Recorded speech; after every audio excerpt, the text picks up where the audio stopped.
Hello friends, स्वागत है आपके अपने YouTube channel English coaching classes में। दोस्तों सीटेट एग्जाम 2024 जिसका एग्जाम दोस्तों इस बार 14 दिसंबर को है। देखा जाए दोस्तों तो समय आपके पास अब बहुत ही कम बचा हुआ है। 15 दिन का दोस्तों समय आपके पास और बचा हुआ है। 15 दिनों में दोस्तों पढ़ करके भी आप सीटेट एग्जाम पास कर सकते हैं दोस्तों।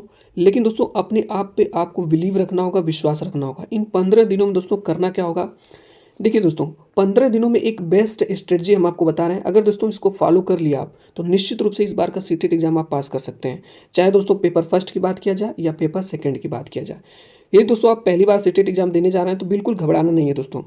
देखिए दोस्तों हमने भी फर्स्ट टाइम ही सीटेट एग्जाम दिया था और फर्स्ट अटेम्प्ट में ही दोस्तों हमने क्वालिफाई कर लिया था। हमने किया क्या था दोस्तों, हमने ज़्यादा से ज़्यादा दोस्तों PYQ previous year question paper लगाया था। जैसा कि दोस्तों हम अपने हर क्लास में आपको बता रहे हैं कि आप PYQ previous year question paper जरूर लगाएं। देखिए दोस्तों जितने भी पेपर 2014 से लेकर के 2023 तक हुए हैं सभी पेपर को दोस्तों ले लीजिए और सभी को डेली ऑन बेसिस दोस्तों एक प्रैक्टिस सेट या 2 प्रैक्टिस सेट जरूर लगाइए। इससे दोस्तों आपका कॉन्फिडेंस भी बढ़ेगा और साथ में दोस्तों शिक्षण जो पेडागॉजी है इस पे आपकी पकड़ भी बनेगी। और दोस्तों हम अपने चैनल पे लगातार आपको daily on basis morning time में 7 से 8 के बीच में एक टेस्ट कराते हैं और शाम में दोस्तों 7 से 8 के बीच में एक टेस्ट कराते हैं। जब दोस्तों आपको मौका मिले, जब भी आपको मौका मिले, ठीक है, हमारे इस चैनल को दोस्तों सब्सक्राइब कर लीजिए और चैनल से जुड़ जाइए और इन सभी टेस्ट्स को दोस्तों जरूर दीजिए। ठीक है, इससे क्या होगा दोस्तों, बहुत ही ज़्यादा आपको हेल्प मिलेगी सीटेट एग्जाम पास करने में। और ये वे सभी हम प्रश्न कराते हैं दोस्तों जो आपके सीटेट एग्जाम के लिए बहुत ही ज़्यादा इंपॉर्टेंट हैं और इस सीटेट एग्जाम में पूछे गए सभी इंपॉर्टेंट प्रश्न आपको करा रहे हैं। ठीक है, तो चलिए दोस्तों आज इस क्लास में हम आपको कराने जा रहे हैं। देखिए दोस्तों 1 फरवरी 2023 को जो एग्जाम हुआ था सीटेट का, उसके बाल विकास एवं शिक्षण विधि के 30 प्रश्नों का दोस्तों एक टेस्ट कराने जा रहे हैं। दोस्तों जब भी आप हमारे इस क्लास को देख पा रहे होंगे इस टेस्ट को जरूर दीजिए और देखिए कि इन 30 प्रश्नों में आपके कितने प्रश्न सही होते हैं। अभी दोस्तों हम आपको बाल विकास एवं शिक्षण विधि का मीन्स CDP का 30 प्रश्न का सेट करा रहे हैं। इसके बाद दोस्तों 2030 का ही दोस्तों हम मीन्स मॉर्निंग टाइम में आपको SST का मीन्स SST के 60 प्रश्नों का अप्रॉक्स टेस्ट कराएंगे। ठीक है, इसके बाद आपको दोस्तों हिंदी का 30 प्रश्नों का टेस्ट कराएंगे। तो दोस्तों इससे क्या होगा ना कि 2023 में जितना दोस्तों क्वेश्चन पूछा गया था, चाहे SST की, हिंदी की बात किया जाए, CDP की, सभी हम आपको करा देंगे दोस्तों। और इस टेस्ट के माध्यम से आपको पता चलेगा कि कितने प्रश्न आपके सही हो रहे हैं हर सब्जेक्ट में। जैसे CDP में कितना सही हो रहा है, हिंदी लैंग्वेज में कितना सही हो रहा है, SST में कितना सही हो रहा है। ठीक है दोस्तों, तो चलिए दोस्तों टेस्ट को स्टार्ट किया जाए जिसमें बाल विकास एवं शिक्षण विधि के 30 प्रश्न हैं, इसको देखा जाए।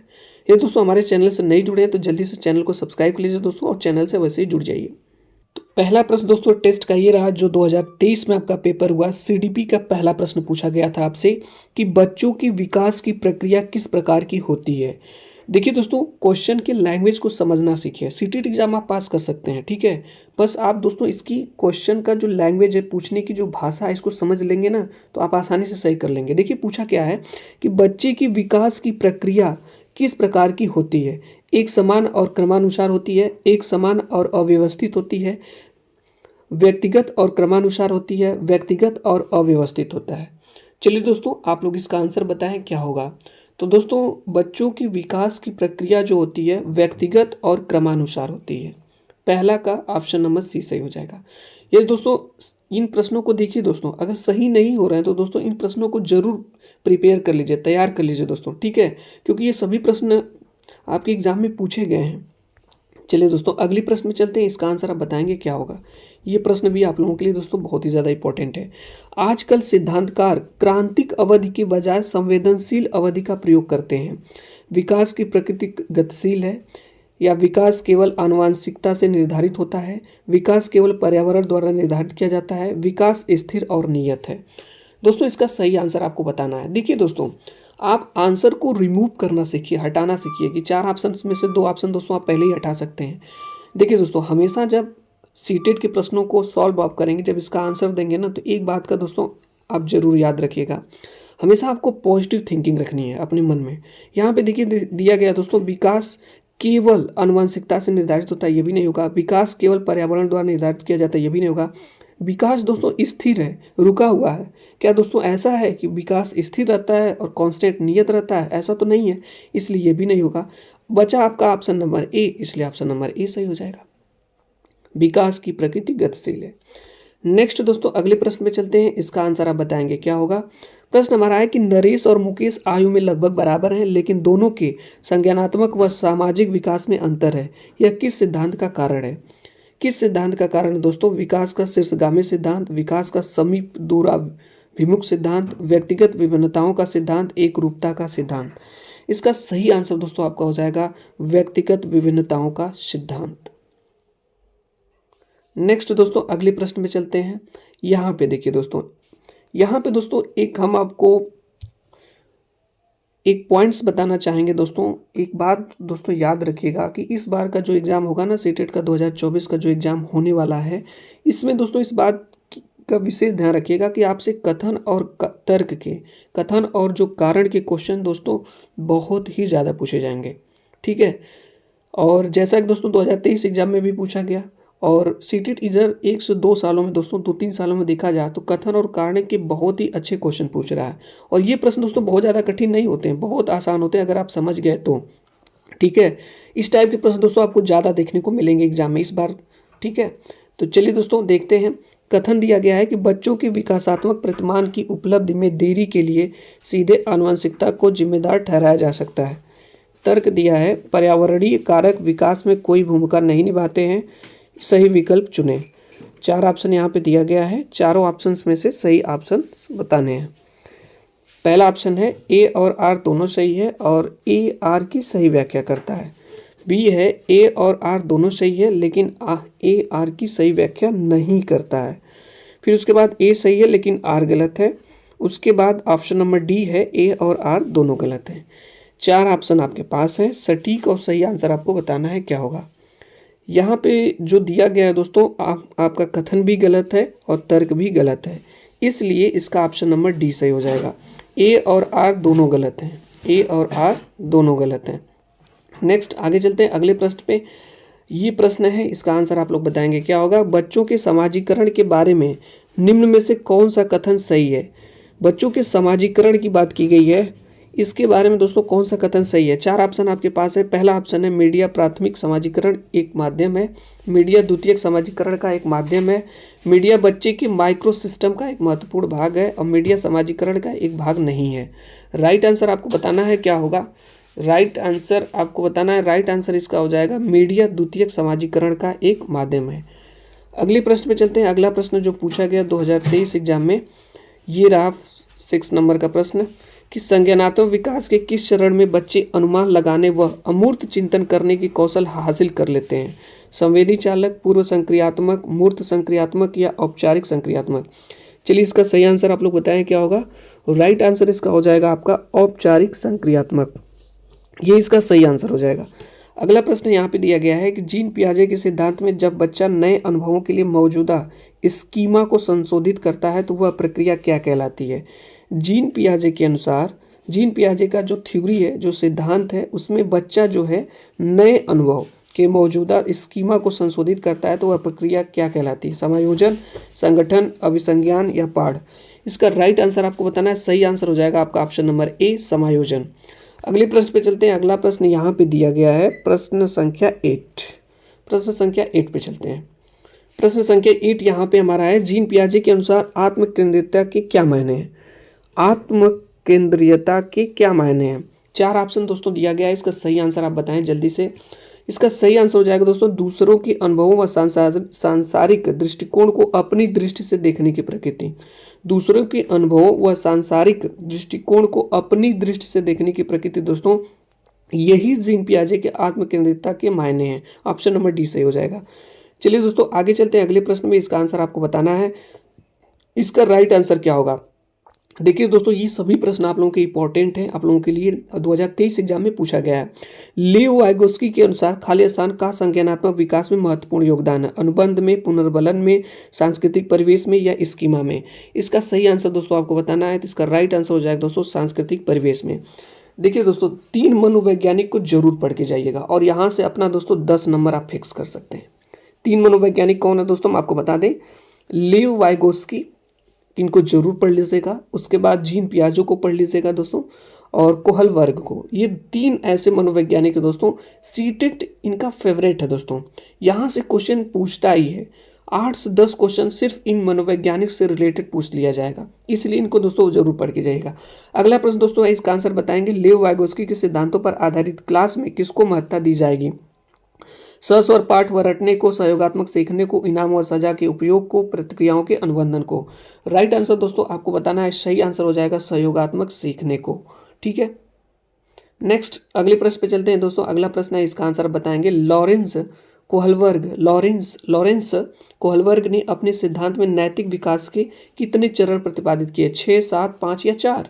राइट आंसर दोस्तों हो जाएगा 6। 6 चरण उन्होंने नैतिक विकास के चरण में प्रतिपादित किए हैं।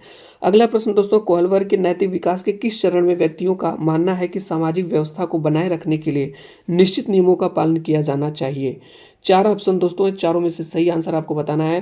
पहला ऑप्शन है यांत्रिक सापेक्षता अभिविन्यास, बिल्कुल दोस्तों यही आंसर आपका सही हो जाएगा, यांत्रिक सापेक्षता अभिविन्यास। नेक्स्ट दोस्तों अगले प्रश्न में चलते हैं। अगला प्रश्न है, इसका आंसर आप बताएंगे, हावर्ड गार्डनर के सिद्धांत के अनुसार नर्तकियों, धावकों और अभिनेताओं के पास कौन सी बुद्धि अधिक होती है? ठीक है, तीनों लोगों के पास दोस्तों, नर्तकियों, धावकों और अभिनेताओं के पास कौन सी बुद्धि अधिक होती है? स्थानिक बुद्धि, भाषाई बुद्धि, शारीरिक गति, संवेदनात्मक बुद्धि, अंतरावैयक्तिक बुद्धि, बौद्धिकता। राइट आंसर दोस्तों बताएंगे, सही आंसर हो जाएगा दोस्तों शारीरिक गति, संवेदनात्मक बुद्धि, क्योंकि दोस्तों शारीरिक एक्टिविटीज करते हैं ना, इसीलिए। आगे चलते हैं दोस्तों, अगला प्रश्न है, कुछ प्रश्न दोस्तों आपके कॉमन सेंस पे ही आधारित रहेंगे, चाहेंगे दोस्तों तो आप आसानी से आंसर बता सकते हैं इनका। प्रश्न हमारा है कि सह शिक्षक क्लास में लड़कों के लिए एक शिक्षक की टिप्पणी, पुरुष बनो लड़कियों की तरह व्यवहार मत करो, किसको बढ़ावा देगी? जेंडर समानता, जेंडर रूढ़िबद्धता, जेंडर भूमिका में लचीलापन, जेंडर समता। राइट आंसर दोस्तों इसका हो जाएगा जेंडर रूढ़िबद्धता। देखिए दोस्तों, जेंडर से, जेंडर बाइस्ड से एक प्रश्न जरूर पूछा जाएगा, ये इंपॉर्टेंट प्रश्न आप लोगों के लिए दोस्तों। इस टाइप का प्रश्न दोस्तों फिक्स है, आपके एग्जाम में आएगा सीटीपी से। ठीक है, चलिए दोस्तों अगले प्रश्न में चलते हैं। अगला प्रश्न है कि बच्चों के आकलन के बारे में निम्नलिखित में से कौन सा कथन सही है? पहला ऑप्शन है, मूल्यांकन का प्राथमिक उद्देश्य तुलना है, नहीं होगा दोस्तों। आकलन का प्राथमिक उद्देश्य चिंता और भय उत्पन्न करना, नेगेटिव, ये भी नहीं होगा दोस्तों। अगला प्रश्न है, मूल्यांकन विभिन्न साधनों का उपयोग करके किया जाना चाहिए, बिल्कुल राइट आंसर यही हो जाएगा। और यहाँ पे दिया गया है, मूल्यांकन में बच्चों का स्वयं मूल्यांकन शामिल नहीं होना चाहिए, ये नहीं होगा। ऑप्शन नंबर सी आपका करेक्ट हो जाएगा। नेक्स्ट दोस्तों आगे चलते हैं। अगला प्रश्न है, इसका आंसर आप बताएंगे क्या होगा। प्रश्न है हमारा कि निम्नलिखित में से कौन सी शिक्षा की भावना का पालन नहीं करता है? कौन सी समावेशी शिक्षा की, सॉरी दोस्तों, समावेशी शिक्षा की भावना का पालन नहीं करता है? 4 ऑप्शन दोस्तों आपके पास है। राइट आंसर हो जाएगा दोस्तों पृथकीकरण और नामीकरण। पृथकीकरण मतलब होता है दोस्तों अलगाव, यह समावेशी शिक्षा का भावना का पालन नहीं करता। बाकी ये तीनों करते हैं दोस्तों, विभेदित निर्देश, सीखने के लिए सार्वभौमिक डिजाइन, सहयोगपूर्ण सीखना। आगे चलते हैं दोस्तों, अगला प्रश्न है, इसका आंसर आप बताएंगे क्या होगा। वंचित पृष्ठभूमि के छात्रों वाली क्लास में एक शिक्षक को किसके अनुभवों को साझा करने की अनुमति देनी चाहिए? किसके अनुभवों को साझा करने की अनुमति देनी चाहिए? 4 ऑप्शन दोस्तों हैं, इसका राइट आंसर आपको बताना है। पहला ऑप्शन दोस्तों, सभी को अपने अनुभव क्लास में लाने के लिए हतोत्साहित करना चाहिए, निगेटिव है, पहले ही हटा दीजिए दोस्तों। यहाँ पे दिया है केवल प्रभावशाली समूहों के लिए, तो देखिए दोस्तों अगर किसी ऑप्शन में हतोत्साही है ना, तो वो ऑप्शन नहीं हो सकता, निगेटिव है। केवल अगर किसी ऑप्शन में लगा है दोस्तों तो ये भी नहीं होगा, केवल प्रभावशाली समूहों के लिए, केवल वंचित समूहों के लिए, ये भी नहीं होगा। बचा आपका ऑप्शन नंबर डी, इसलिए ये हो जाएगा। इसीलिए कहते हैं दोस्तों सीटेट एग्जाम आप पास कर सकते हैं, बस प्रश्न को और ऑप्शंस को पहले तो पढ़ना तो सीखिए, पहले अच्छे से पढ़ना तो सीख जाइए, आसानी से पास कर सकते हैं। चलिए दोस्तों अगला प्रश्न दोस्तों, इसका सही आंसर आप बताएंगे क्या होगा। शारीरिक गति विकलांगता से जूझते छात्रों को समायोजित करने के लिए स्कूलों की पहुंच और बाधा मुक्त वातावरण की सुविधा प्रदान करनी चाहिए, जिसमें निम्नलिखित प्रावधान शामिल हो। पहिया, कुर्सी, व्हीलचेयर, वॉकर, हैंड रेल के साथ रैंप, उभरा हुआ टाइल, ब्रेल प्रणाली। राइट आंसर दोस्तों आपको बताना है, सही आंसर आपका हो जाएगा दोस्तों पहिया, कुर्सी, व्हीलचेयर होना चाहिए विकलांगता से दोस्तों जूझते हुए छात्रों के लिए। वॉकर आपका होना चाहिए दोस्तों, हैंड रेल के साथ रैप होना चाहिए, भी होना चाहिए। बाकी दोस्तों वेल प्रणाली और ये उभरा हुआ टाइल ये नहीं होगा। ऑप्शन नंबर ए सही हो जाएगा, फर्स्ट, सेकंड और थर्ड है। ठीक है, शारीरिक रूप से देखिए दोस्तों पूछा गया प्रश्न को पढ़ना तो सीखिए दोस्तों। शारीरिक मतलब होता है शरीर से, शारीरिक गति से, तो इनके लिए ये जरूरी है। वेल प्रणाली जो दोस्तों होती है, उभरा हुआ टाइल दोस्तों ये होता है जैसे जो बच्चे देख नहीं पाते हैं, दृष्टि बाधित होते हैं, जिनको देखने में समस्या होती है, उनके लिए ब्रेल प्रणाली का यूज किया जाता है, ब्रेल प्रणाली का। ठीक है, आगे चलते हैं दोस्तों, अगला प्रश्न है, इसका आंसर आप बताएंगे क्या होगा। प्रश्न हमारा है कि निम्नलिखित में से कौन सी अधिगम अक्षमता से जूझने वाले छात्रों की विशिष्ट पहचान विशेषताएं हैं। राइट आंसर दोस्तों आपको बताना है, सही आंसर आपको बताना है, पढ़ने में शब्दों या पंक्तियों को छोड़ देते हैं, वर्तनी में गलती करते हैं। बिल्कुल यही ऑप्शन आपका सही है दोस्तों, ए वाला। अधिगम अक्षमता का मतलब दोस्तों पढ़ने में उनको प्रॉब्लम होती है। वो करते क्या है दोस्तों कि पढ़ने में शब्दों को पंक्तियों को छोड़ देते हैं, वर्तनी में गलती करते हैं।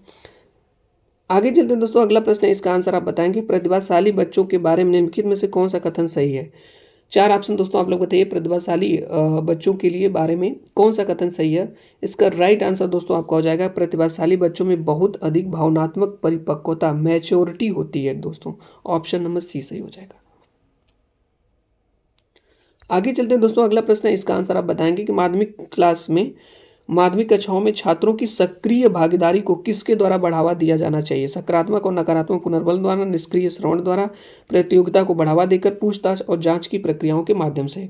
राइट आंसर दोस्तों हो जाएगा, पूछताछ और जांच की प्रक्रियाओं के माध्यम से दोस्तों छात्रों को सक्रिय भागीदारी को बढ़ावा दिया जा सकता है। अगर दोस्तों बच्चों से प्रश्न पूछेंगे, उससे पूछताछ करेंगे, जांच करेंगे, तो बच्चे भी दोस्तों क्या होंगे? एकदम एक्टिव होंगे, सक्रिय, और किसी चीज में वो पार्टिसिपेट करेंगे, भाग लेंगे। ठीक है। यहाँ पे दोस्तों प्रश्न हमारा पूछा गया है, कथन और तर्क से रिलेटेड है। प्रश्न हमारा है, कथन दिया गया यहाँ पे जो है कि समकक्षियों मीन्स क्लासमेट से चर्चा व संवाद की शिक्षा शास्त्रीय पद्धतियाँ समस्या समाधान के कौशल के विकास में बाधा डालती हैं। तर्क है कि अधिगम की प्रक्रिया का स्वरूप व्यक्तिवादी है, न कि सामाजिक है। इसका सही आंसर दोस्तों आपको बताना है। देखिए दोस्तों, हमेशा आपको पॉजिटिव सोचना है, और एक चीज़ बताएं दोस्तों, अगर आप पॉजिटिव सोच ले गए ना तो बहुत सारे प्रश्नों का आप आंसर सही दे सकते हैं। जो प्रश्न आपको नहीं आ रहे हैं ना, फिर भी उनको आप सही कर सकते हैं। ये बात दोस्तों याद रखिएगा एग्जाम में। देखिए यहाँ पे देखिए बाधा डालती है, तो ये तो होगा नहीं। व्यक्तिवादी है, न कि सामाजिक है। अगर आपको नहीं भी आ रहा दोस्तों, निगेटिविटी अपने माइंड से हटाइए, वहाँ से निगेटिव ऑप्शंस को हटा दीजिए। बाधा डालती है तो होगा नहीं। यहाँ पे व्यक्तिवादी है, न कि सामाजिक है, तो ये भी नहीं होगा। यानी कथन भी गलत है, तर्क भी गलत है। ऑप्शन नंबर डी सही हो जाएगा। ए और आर दोनों गलत है। ए और आर दोनों गलत है। आगे चलते हैं दोस्तों, अगला प्रश्न है, इसका आंसर आप बताएं जल्दी से। क्या होगा? एक शिक्षक को अपने विद्यार्थियों को किस प्रकार के लक्ष्य निर्धारित करने के लिए प्रोत्साहित करना चाहिए? किस प्रकार का दोस्तों? जल्दी से आंसर आप बताएं, इसका क्या होगा? तो इसका राइट आंसर हो जाएगा दोस्तों, महारत उन्मुख। महारत उन्मुख हो जाएगा, महारत उन्मुख। अगले प्रश्न में चलते हैं दोस्तों, अगला प्रश्न है, इसका सही आंसर आप बताएंगे। देखते हैं कितने लोग इसका सही आंसर बताते हैं। बहुत ही अच्छा प्रश्न है कि एक व्यक्ति की धारणाएं उसके सीखने पर एक महत्वपूर्ण प्रभाव डालती है। निम्नलिखित में से कौन सी धारणा सीखने पर एक सकारात्मक प्रभाव डालेगी? सकारात्मक दोस्तों प्रभाव डालेगी कौन सी? राइट आंसर दोस्तों आपको बताना है। यहाँ पे दिया है, मुझे जन्मजात कोई क्षमताएं मौजूद नहीं, ये होगा नहीं। शिक्षक हमेशा कठिन प्रश्न बनाते हैं, ये भी नहीं होगा, नेगेटिव है।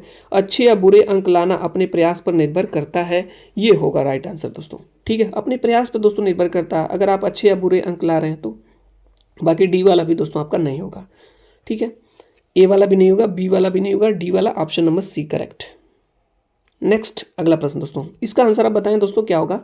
संरचनावाद का सिद्धांत। संरचनावाद का सिद्धांत, पहला ऑप्शन है, सीखने में अधिगमकर्ताओं की भूमिका को महत्वपूर्ण माना जाता है, जिससे वह संसार के बारे में खुद की समझ बनाते। बिल्कुल दोस्तों यही राइट आंसर आपका हो जाएगा। देखिए बी सी डी क्यों नहीं होगा दोस्तों, देखते हैं। जानकारी के स्मरण व उसके प्रत्यास्मरण की परीक्षा पर जोर देता है दोस्तों, निगेटिव ऑप्शन नहीं होगा। शिक्षिका की प्रभुत्व भूमिका पर जोर देता है, ये भी नहीं होगा। सीखने में निष्क्रिय नकल की भूमिका पर केंद्रित होता है, निष्क्रिय नहीं होगा दोस्तों। इसलिए आपका ऑप्शन नंबर ए बेस्ट है, सही आंसर।